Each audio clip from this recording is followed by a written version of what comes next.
ایک واقعہ آتا نا کہ حضور اکرم صلی اللہ علیہ وسلم نے کہیں قافلہ بھیجا، تو قافلہ بھیجا تو سب کو، سارے قافلے والوں کو راستے کے لیے کھانا جو دیا، زاد راہ جس کو کہتے ہیں، کھجوریں، کچھ چیزیں، پنیر، کچھ تک جو چیزیں ہوں گی وہ دی، سب کو دے دی۔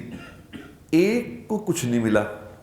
ایک صحابی کو اللہ کی حکمت، اللہ کی قدرت کہ اللہ نے اپنے نبی کو بھلا دیا، اس کو نہیں دیا، نہیں، مس کر گئے۔ اللہ کے نبی بھولتے نہیں، لیکن اللہ کی حکمت کبھی کبھی اللہ پاک دکھانا چاہتے ہیں کہ بھی یہ تو خیر اب ان کو نہیں دیا، انہوں نے مانگا بھی نہیں کہ جی مجھے دیں۔ اب وہ چونکہ تابع دار اس لیول کے تھے کہ وہ یہ کہہ رہے ہیں، انہوں نے کہا شاید کوئی حکمت ہوگی اس میں، مجھے نہیں دیا۔ انہوں نے یہ نہیں کہا کہ میں جا کے کہوں جی اب مجھے تو دیں، اب اگر میں اس جگہ پہ ہوں تو مجھے اگر کوئی سلار نہ دے تو میں جا کے کہوں جی میں نے تو دو۔ انہوں نے نہیں مانگا، چلے گئے، اسی طرح چلے گئے کہ چلو جو اللہ کو منظور، اللہ کے رسول کو جو منظور، چلے گئے۔ اب چلے گئے، راستے میں جا رہے ہیں تو ظاہر طبیعت پہ تھا کہ میرے پاس ہے کھانے کو کچھ نہیں۔ اس وقت یہ تھوڑی تھا کہ راستے میں ریسٹ ایریا پہ رکیں گے تو ہوٹل سے لے لیں گے، ایسا تو کچھ تھا نہیں۔ اب وہ بھوک لگی تو اللہ سے کہہ رہے یا اللہ تیرے نبی نے دیا نہیں، میں نے مانگا نہیں، اب تو ہی میرا توشہ ہے، تو ہی میرا کھانا ہے۔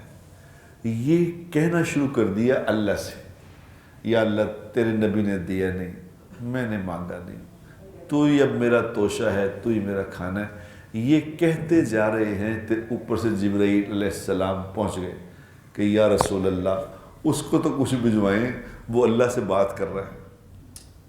اللہ نے آسمانوں پہ اس کی بات سن کے مجھے کہا جاؤ اپنے میرے حبیب سے کہو اس کو دیں فوراً۔ تو اللہ کے نبی نے پیچھے بندہ دوڑایا اور جاؤ اس کو دے کے، اوپر شکایت پہنچ گئی ہے۔ اللہ نہیں بھولتے، اللہ نہیں بھولتے۔ مچھلی کو کیا کھلانا ہے، مچھلی کھا رہی ہے۔ کوے کو کیا کھلانا ہے، کوا کھا رہا ہے۔